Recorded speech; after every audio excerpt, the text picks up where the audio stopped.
Also had some great college basketball going on last night. Still some drama there with the college football playoff. I don't think now, Damian, that I know I haven't been here the last couple of days, so I missed the ranking reaction yesterday, but people still, don't seem super happy about Alabama getting in, and I still see people trying to make arguments for this team, that team, whatever, trying to validate what their data points say versus what somebody else's data points say. As Shane Beamer said yesterday, if he hears the word data point again, it's going to make him want to throw up, and I'm kind of at that point too, but that's part of the drama of it's pretty reasonable for 2 days. For the 2 days you were out, it seemed for the masses, it was a lot of people trying to make sense of, okay, why is Alabama in there? And people tend to focus more on the losses that Alabama has than the actual wins that Alabama has. And their resume, when stacked up against, the likes of a Ole Miss, a South Carolina, and even a Miami, the wins that Alabama has are still some of the better wins in college football. And people just don't want to, they seem to just focus on, oh yeah, but you lost to Vanderbilt. You got blown out by Oklahoma. Well, those two things are true. But then you look at Missouri still being a ranked team, the South Carolina team that people are still trying to clamor for. The last time I saw Alabama play them, Alabama won. So it's kind of, you look at the resume for what they've done, it kind of speaks for itself, but it's just the fact they have 3 losses and is still sitting in one of those 12 playoff spots that really frustrates people. Yeah, I think we all agree. I mean, we've said it a million times at this point, but I think we all agree, right? It's not so much the fact that Alabama deserves a spot. It's not that anybody would have been, kicking and screaming if Alabama didn't get in. Now, maybe if Miami had gotten in over all of the SEC teams, we would have a different conversation. But, seeing people saying that, oh, well, out of those 4 teams, Alabama has the worst resume. It's just because of the brand. And I mean, I think it was obvious for a few days ago that, I mean, no offense to Ole Miss, but Ole Miss was the one team that was never really in this conversation, right? We always knew it was going to be, the right answer was between Alabama and South Carolina. The easy answer was Miami, and then Ole Miss was just kind of the odd team out. And, I saw somebody make a comparison yesterday to, well, they should have just done to Miami what they did with Ohio State in 2014, where, well, they had to pick between these Big 12 schools and they didn't know what to do, so they went with the Big 10 school. They're like, well, that was the easy answer back then. I was like, that was not the easy answer back then. If you remember, that was incredibly controversial because you had 2 teams. You had a TCU team that was in number 3 the last week of the year. They won their conference. Exactly. Or they won their last game of the year by 52 points, and they still got bumped out for Ohio State. And granted, Ohio State won the national championship that year, so I think they made the right call, but it was just funny seeing people try to draw these comparisons, and I don't think you remember what it was like back then because that was not the easy decision. That was a controversial decision that ultimately was right, and we'll see if Alabama gets in, if that ultimately is a decision that pays off and makes the committee look good. But that's we can talk about that a little bit later. I do want to talk about basketball that we had last night because we had the ACC SEC challenge continuing on, and it I guess the ACC got a little bump last night, but that has not gone favorably for the ACC so far. No, it has not. In this challenge. The SEC has pretty much handled business. Clemson did take down Kentucky the other night, and then last night you did have Alabama taking on North Carolina and Auburn taking on Duke. And we'll start off with Alabama. They had the early game last night, or the earlier game last night, where they took on North Carolina, and they pretty much did to the Tar Heels what Auburn did to them a couple weeks ago. Alabama wins 94-79, and there were some stretches where North Carolina made it interesting, but to be completely honest, this game was kind of settled. It didn't really take all that long for it to be settled because Alabama looked pretty good last night, and North Carolina couldn't buy a 3, so that was kind of it. But you come out the second half, 9-0 run there, going into the first break, and at that point you kind of knew that it was done at that point. So that was a big win for Alabama last night. You had Mark Sears with 20. Philon had 15 for you. You had Aiden Holloway with 15. He was 5 of 9 from deep. He's the old Auburn guy, right? Yeah. Oh, okay. Yeah.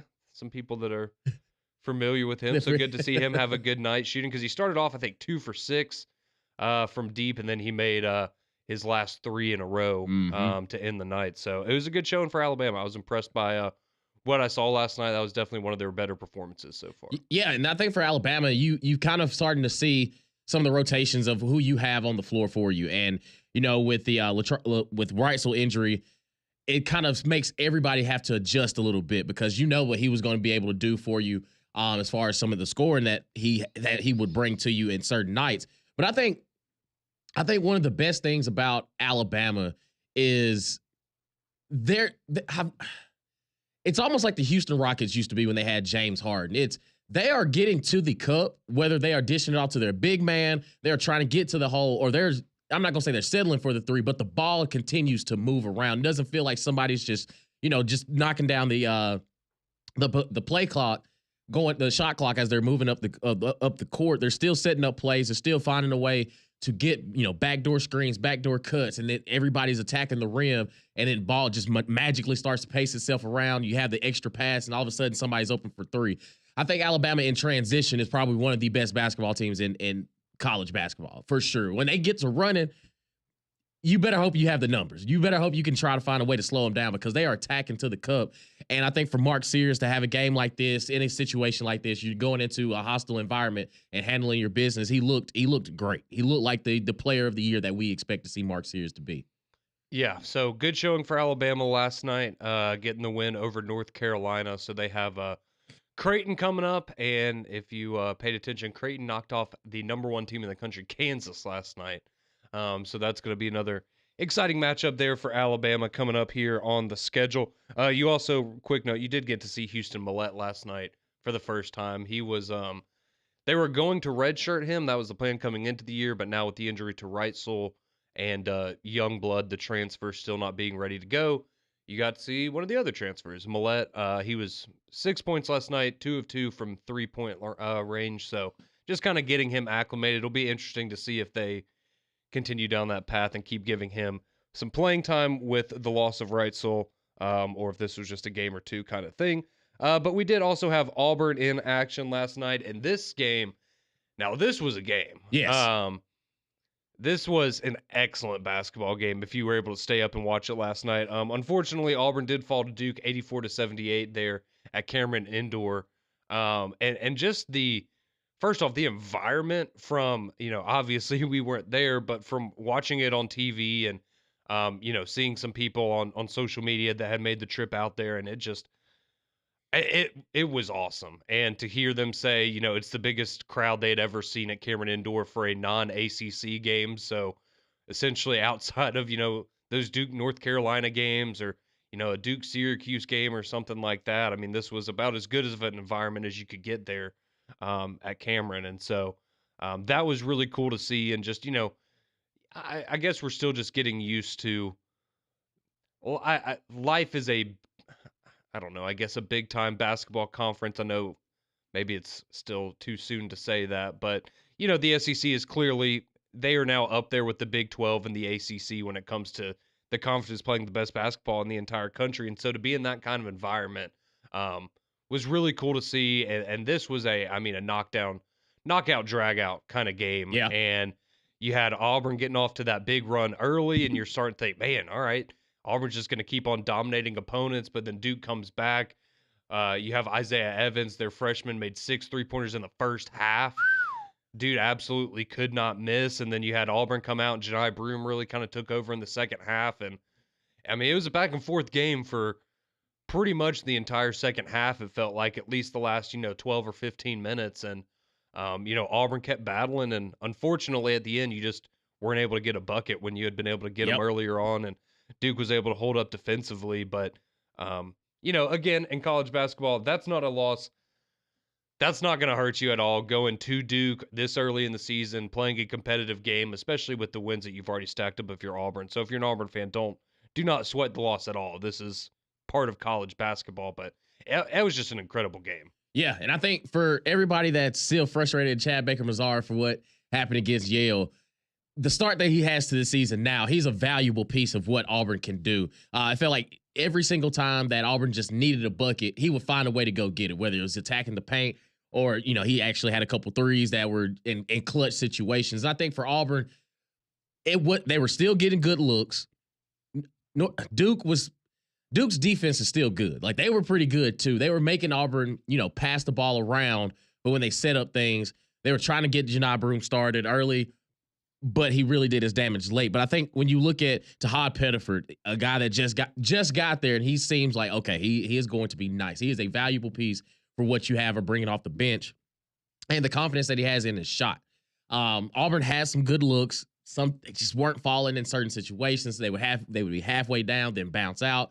A few of them that were a little bit short, but I think overall, if you're Auburn, you're upset that you lost, but this team right here they're going to be nice. And I think that now you see that they can compete game in and game out with the top teams in college basketball. They are one of the top teams in college basketball going into Cameron Indoor. And like you said, that crowd was rocking for a Wednesday night matchup. Mm-hmm. Yeah, like it felt like it had a little bit more juice. And I think Auburn, they didn't seem afraid of the moment. They attacked Duke when they had the chances. They weren't afraid to go to the basket and make it a physical basketball game on top of it being a faster pace. But yeah, if you're Auburn, you look good.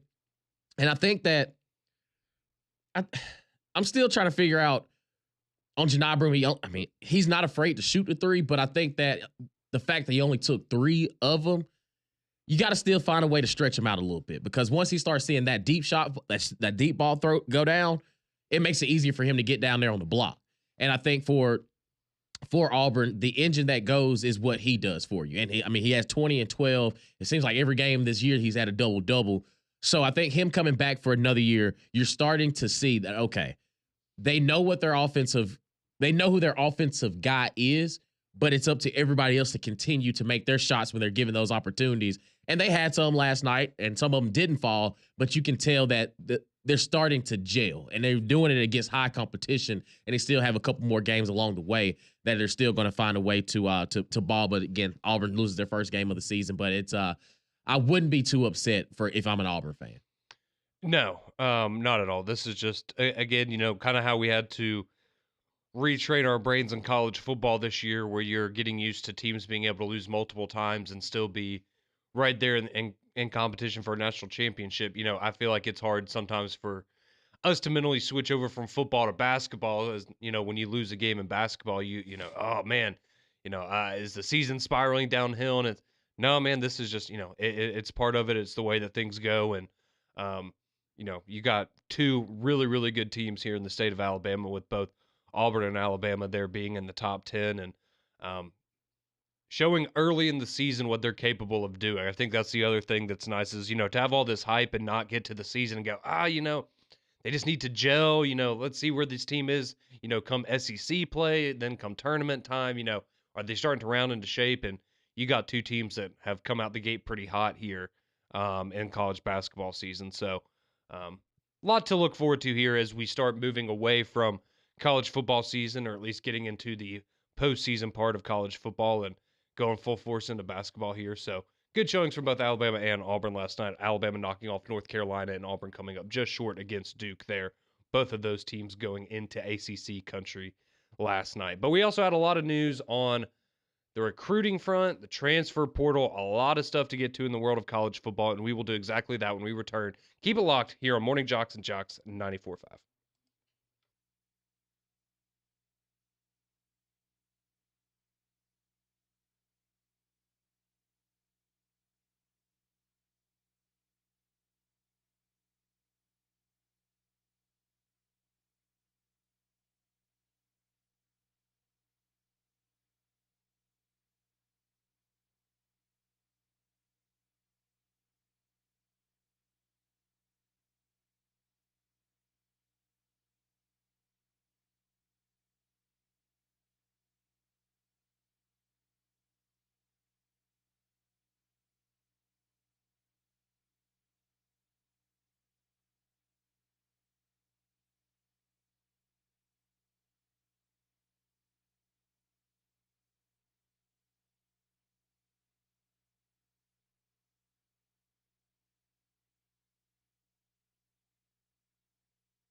619 here on Morning JOX, JOX 94.5. Damian Mitchell alongside Conrad Van Order. And of course, you, our wonderful listeners, 205-834-9450. Something that's kind of lost a little bit of its luster because it's not focused just strictly on one day. That would be National Signing Day. We did have yesterday some guys that are finally signing on the dotted line, so we know exactly where they're going to school. And we look here in the state of Alabama, both Auburn and Alabama had great days yesterday, as Auburn comes in as, and it depends on where you look, they do have a top 10 class in recruiting this season, and some have them at 6, some have them at 7, but somewhere in between right there. But of course, with Deuce Knight, Derek Smith, and those guys that, honor their commitments. They've been committed to Auburn for a while, and Auburn gets them to sign on the dotted line. As 25 players for the Auburn Tigers, they bring in 1 5-star, 14 4-stars, and 10 3-stars. If you're checking on 3 recruiting rankings there for the class of 2025. Alabama comes in as the number 2 ranked recruiting in class for the class of 2025. Of course, headlined by Keelan Russell, dynamic quarterback there from the state of Texas. And when you look at, again, when it comes to recruiting, it's kind of taken a different look over the years because of, the transfer portal and things like that. Yeah, you get them signed. There's no guarantee that you'll have them for the entire 3 to 4 years that they honor their college commitment. But I will say you would much rather have a good recruiting class or a great recruiting class because it does increase your chances of having success in the future. But also, it's all about what they do on the football field. But it does look that Alabama will be right behind the University of Texas, as Texas looks as the number 1 ranked recruiting class, with Alabama bringing in 4 5-stars, 14 4-stars, and 4 3-stars for 22 total commitments on yesterday. So everything's trending up. They said, Kalen DeBoer was going to struggle in his first year trying to get some recruiting, and all he does is finish with the number 2 ranked recruiting class in his first year at the University of Alabama. Yeah, it was a pretty good day for Alabama. I mean, you had, I think out of the, verbal commitments that you had going into the day, I think only 2 of them didn't end up signing, and one of them was a running back who flipped his commitment, I believe, to Michigan State. And then you have Ty Haywood, who's a 5-star offensive lineman who is not part of the early signing period, so they're still waiting on him.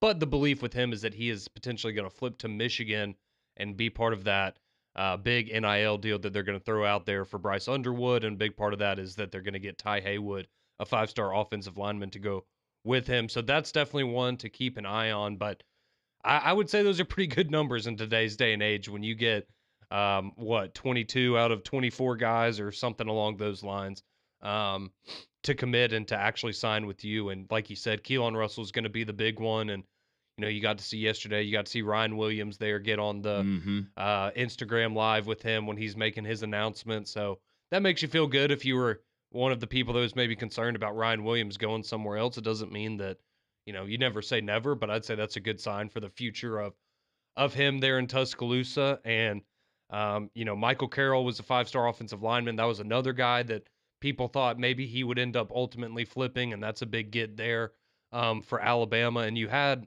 a little bit of late movement there with Derek Meadows, the receiver, 4-star receiver, who had been, I think he had been committed to Alabama at one point, maybe earlier on. Maybe not. Maybe that he was just trending in that direction. But anyways, he had committed to LSU a few months ago, and then he flipped to Alabama yesterday afternoon. And so that kind of is what bumped Alabama up to the number 2 spot later in the day yesterday. So a little bit of a merry flipmas there for some Alabama fans. And, it came at the demise of LSU, which I think makes a lot of people happy. So, yeah, a good day for Kalen DeBoer, no doubt about it. And, again, I understand you only got 2 kids, I think, from the state of Alabama. So, you're still going to have people bringing up comments like that. But at least for the first year, all of the, oh, this guy's not going to know how to recruit in the SEC. Well, you got the second best class in the country. And I think we all understand that Texas has something, a little more of something than Alabama does. So that was good news there. And then for Auburn, you had another big day. Like you said, top 10 recruiting class, or depending on or regardless of where you look on 247, they're number 6, which is about where that you expected them to end up being. I know they were pushing for a top 5 class, but um, you got your guy. I think Deuce Knight was the big one, just in the sense that I think we felt pretty good about his chances of going to Auburn, but obviously with him going to the Egg Bowl and getting, I guess, that last visit in with Ole Miss, there was some concern there. But you now have your quarterback of the future, or so we like to think, if you're Hugh Freeze, there in Deuce Knight. So um, that was a big one, obviously, for Auburn. And I know you were hoping for Offord from Parker, the defensive back who ultimately flipped to Oregon. Yeah, so Um, that kind of surprised me. that definitely surprised me. I thought it was.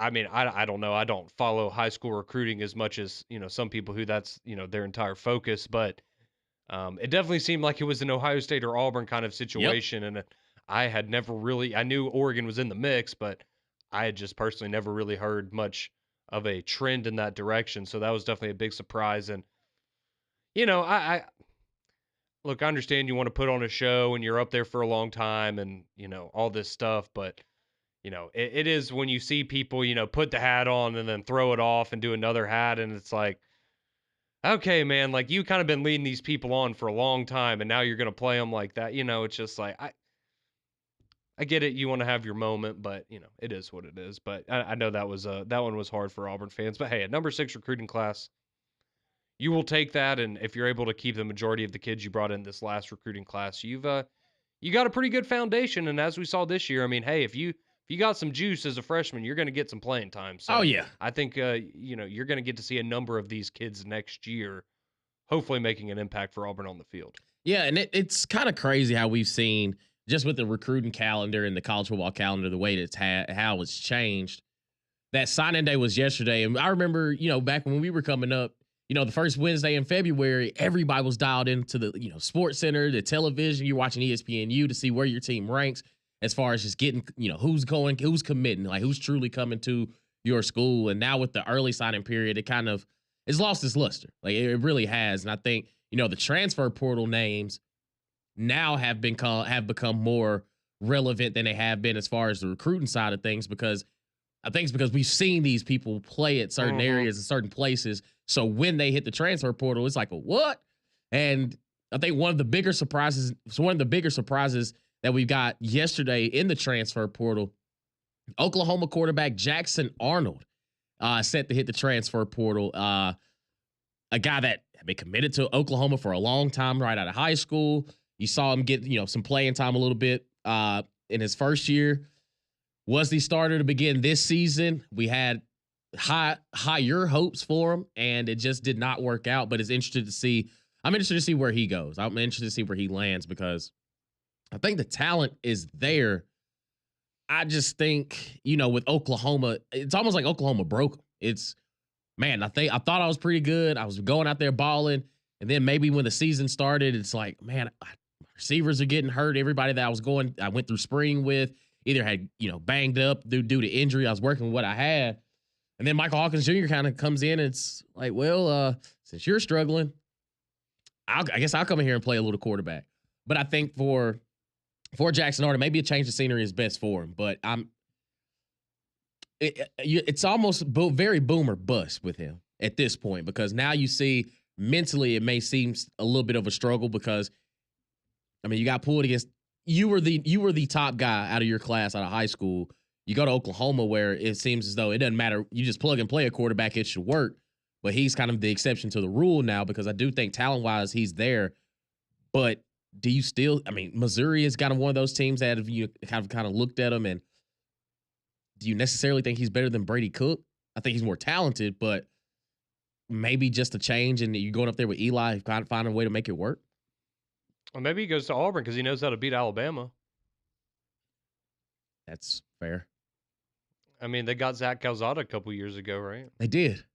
They did. You talk about the old incarnate word legend. That's right. Yeah. That's right. No, I'm kidding. I don't think if I was Auburn, I would not go in that direction. But it would be, kind of funny to draw that comparison there. But no, I mean that one, That one maybe surprised me. Now, I'll be honest, about 2 months ago, I thought that was a surefire thing that he was gonna hit the second Yeah. he got benched, I think we all knew, "Oh, okay, well, we know which way this is gonna go." And even when I was out there at Norman for the Oklahoma-Alabama game, I asked some Oklahoma fans that I met, I said, "So are y'all sold on Jackson Arnold? Like, was it just a bump in the road or, what do y'all think about Michael Hawkins?" And every Oklahoma fan I talked to said, "Oh, from the spring game, we all wanted Michael Hawkins to be the quarterback." Like, Okay. a limited sample size, but of the probably 5 or 6 Oklahoma fans that I talked to about it, every single one of them was like, "Oh, yeah, Hawkins is the guy. Like, that's the dude moving forward." And they were kind of perplexed by why they had gone back to Jackson Arnold. And, I guess now, even though they had a little bit more success there down the stretch, namely the win over Alabama, I guess that wasn't enough to convince him to stay. And let's be honest, there's always somebody out there that's going to look at a quarterback like that. And it's just like the NFL, right? When you're a first round pick in the NFL, and, that means something, just like being Mm-hmm. a former 5-star quarterback recruit, it still means something. I know, we try to act like that stuff doesn't matter anymore, but there are always going to be teams and coaches out there that look at players like that and see the potential and just start salivating. And, we'll see where it ends up for him, if it's ultimately staying in the SEC or, maybe moving to a different power conference or, who knows, maybe even going to a G5. I don't know. But I would think he's going to be able to command a pretty good dollar amount because of his pedigree, and because he does have a decent chunk of experience now as a starting quarterback in the SEC. So it'll be interesting, because that's a guy that, again, if you go somewhere and maybe there's a better fit coaching wise and there's a better scheme for him, the sky is kind of the limit for what you can see. Because, like you said, I mean, you can see some of the natural ability that the guy has and Mm-hmm. some of the natural athleticism that he has. It's just, you know, when you don't have your top 5 receivers for the majority of the season, it can also be kind of hard to judge a player that's still that young. So it'll certainly be interesting. I did want to mention this briefly if you missed this, but while we're talking about recruiting and all this stuff, you see the Mississippi State commitment, the little debacle that they had last night with the Yeah. four-star linebacker that, if I have it correct, he was committed to Mississippi State. Uh-huh. He then verbally committed or flipped to Ole Miss yesterday. Ole Miss announces that he has signed with them, and then a few hours later, he actually goes, "Oh, actually, no, my bad. I'm sticking with Mississippi State, even though I verbally flipped to Ole Miss." And then, because I saw a graphic come out from Mississippi State at like 10 o'clock last night, and I was, man, this seems like a late kind of announcement here. And I did some digging, and I went, oh, there was some confusion here. That's why we're getting this news at 10 o'clock at night. God almighty, I tell you.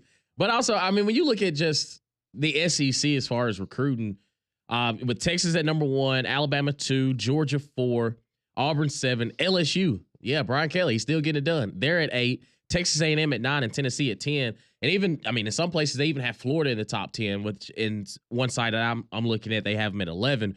But one, the SEC still recruits at a high level. It doesn't matter what you've done. It doesn't matter what you did this past season. The guys that are committed to you, they're still locking in, which is in one way reputable because it does make you, it does push you to that limit. And also, if you're Billy Napier, this is also adding to why they want you, that why you're still there. You're still recruiting at a high level, even with all the inconsistencies and all the question marks you had coming into this season for you. Billy is still attacking it at the recruiting level, bringing some guys in, bringing some talent, and that's what it takes. It just takes time. If you give them some time, just be patient, things like this can Mm-hmm. happen. And for Florida, you got to feel good. It's like, okay, well, they may be young, but they may have to play early on. But to have a top 15, top 15 recruiting class for a year where, I mean, it was, you saw the highs and you saw the lows, still feel you have to feel pretty good if you're a Florida fan and Billy Napier. Absolutely, yeah.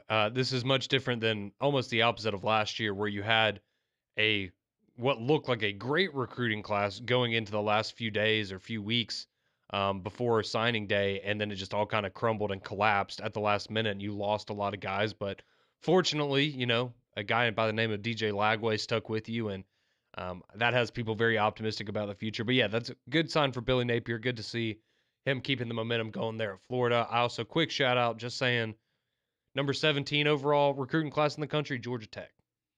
Just saying. Brent Key doing some things there, the trustful native, and very cool to see. It's just always cool when you see teams that kind of overachieve and Mm-hmm. have some big moments throughout the season, be able to capitalize that on the recruiting front. And so, quick shout out to Georgia Tech there. But good recruiting day for both Alabama and Auburn yesterday here in the SEC. Plenty of portal news still to come in the coming days and weeks as we dissect and break down all of that for you here on WJOX. But we see you on the phone lines. We know you're texting in as well, 205-834-9450. We're going to hear from you next when we come back. You're listening to Morning Jocks here on Jocks 94.5.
6:39. Welcome back into Morning JOX, JOX 94.5.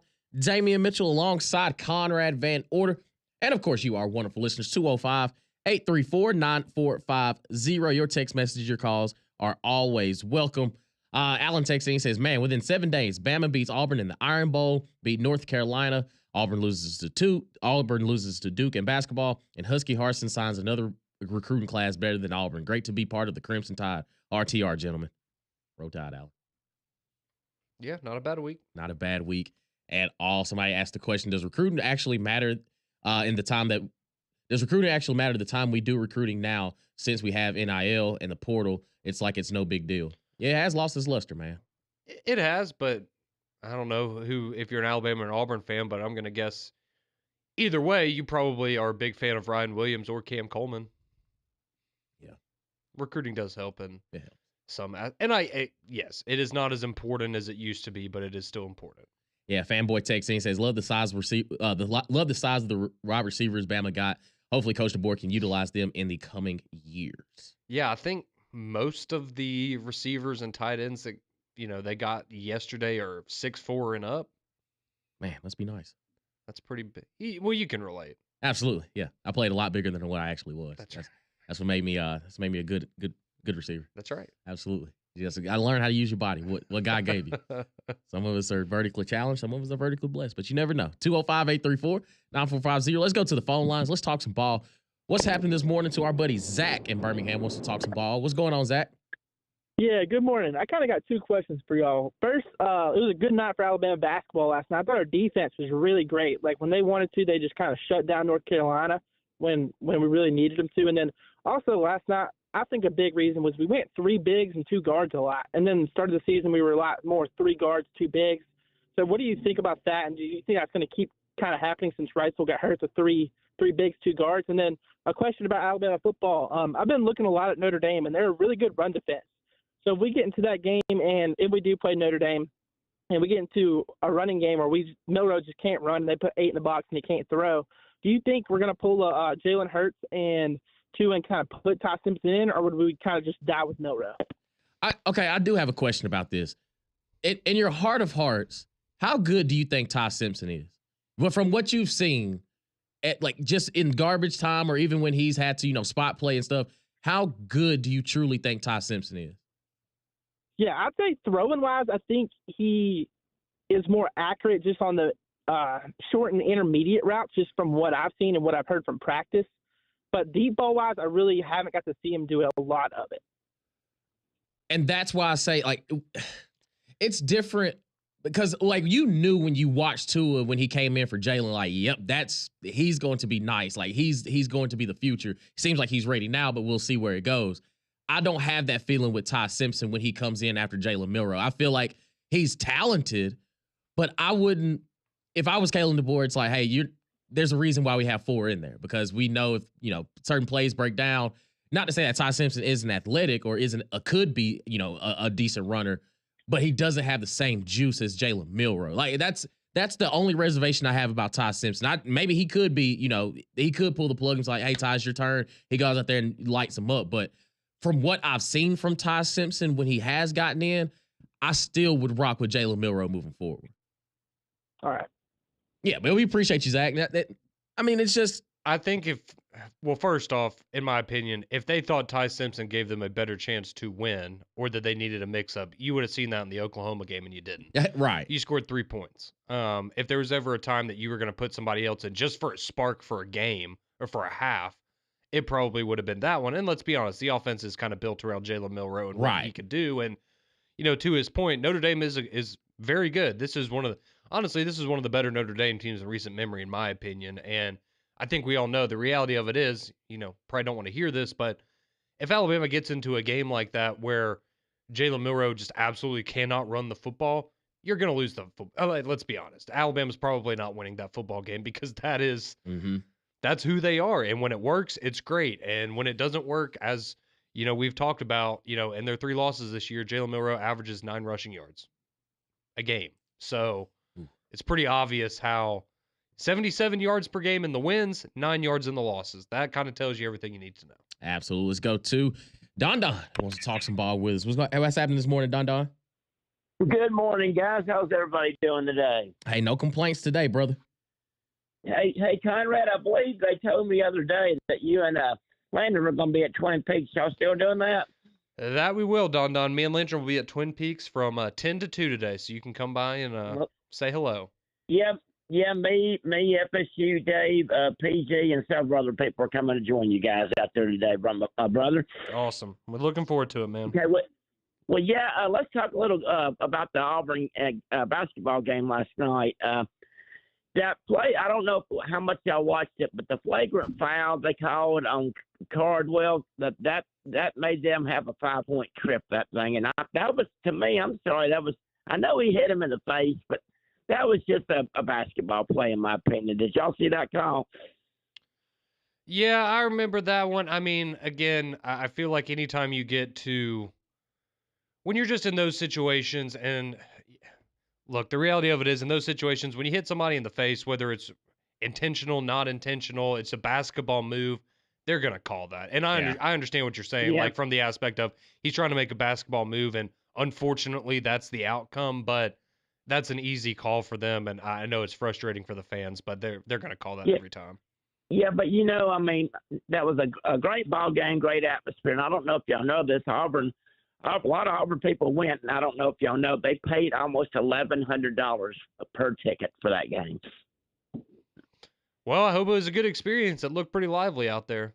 I mean, I know you Well, would have liked to see the win, but still. Yeah, well, that would have been a bucket list trip going to that, going to Camden Indoor Arena. I've heard a lot of good things about it. But anyway, let's talk a little recruiting. It was a little disappointing day for us yesterday, and I don't know how much y'all got to see the Overford announcement. That ceremony lasted an hour and a half.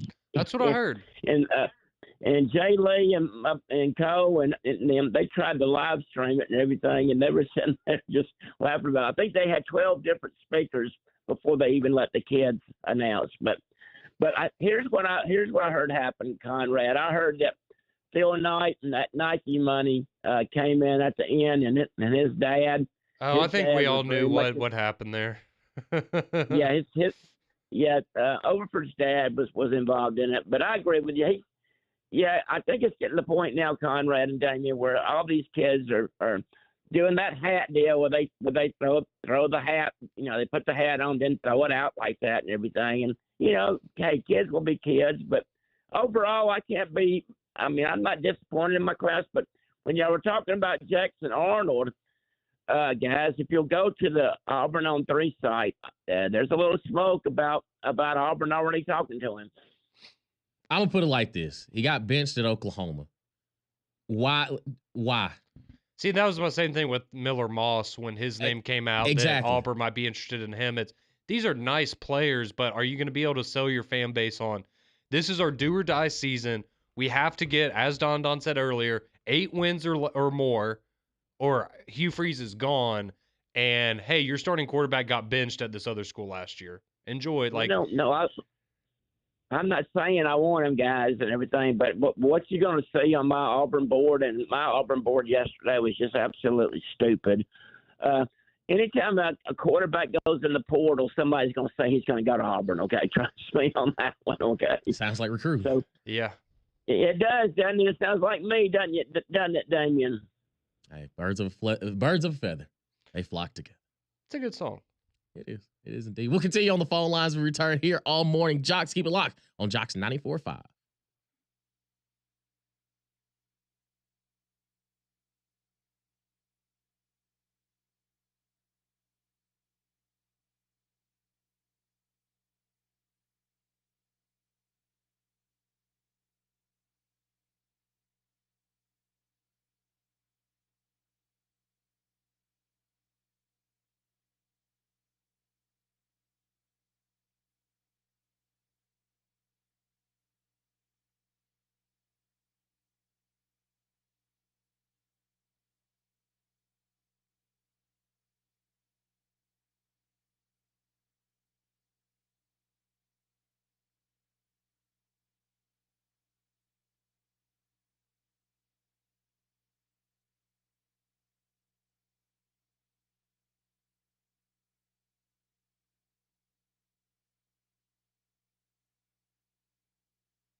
There are very few moments where I'm like shocked on the music returns, but Sabrina Carpenter on the way back with a little birds of a feather.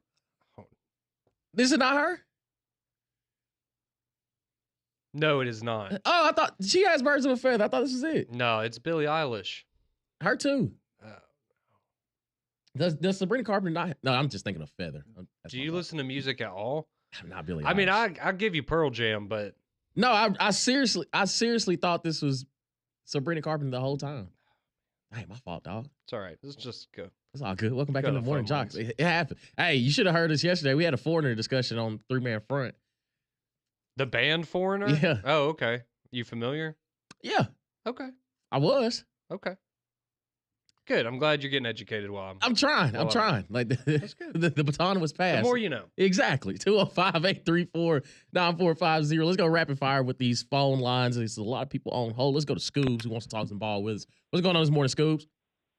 Hey, what's going on, guys? How are y'all? Doing well, brother. Quick question, but before I get to it, just a second ago, when you were reading your text to the show, did you say Husky Harson? That's what they texted in. That's pretty good. Okay. Anyway, I wanted to get to a couple things. I want to deal with recruiting and like the portal. Mm-hmm. But more or less, both classes, Alabama and Auburn, should be satisfied and happy with what they got. I think that they did good in closing out the day, especially Alabama late with that late pickup. In your guys' minds, and it may be too early for y'all, who do you think the best portal player is in general, and then maybe the best JUCO? Who do you think those are? Oh, man. That's a little tough. I'm trying to think off the top of my head of who all's gone into the portal. I know you had. Oh. Who's the LSU receiver? CJ Daniels. CJ Daniels. He's good. Yeah. Talent-wise, I think he's probably. He's very good. He's up there. I was thinking with him, too. The LSU guy is good. But he's the. Do you have one for JUCO? So I ain't gonna lie to you. I hadn't even. I'll be honest. I don't don't. even I know know the that JUCO. South Carolina flipped the #1 JUCO player from someone else in the SEC. It's a defensive lineman, Right. But they got him to commit to South Carolina. I'll be honest with you. I don't know who's at the top of the JUCO Yeah, me either. rankings right now. Let's go to Chris in Birmingham. You got about 30 seconds, Chris. What's happening? Yeah, I just want to say it's funny looking at Drake Meadows. Hey, Rod, you got about 30 seconds, brother. Oh, he's gone. He's gone. Whoa, something about Drake May. Yeah, like, he was at the game. He was at what game? Alabama, North Carolina. Oh, okay. Well, good for him. Yeah. Cool. Had to watch that beat down in front of his hometown. It's all good. Mac and Cube in the morning. They're next.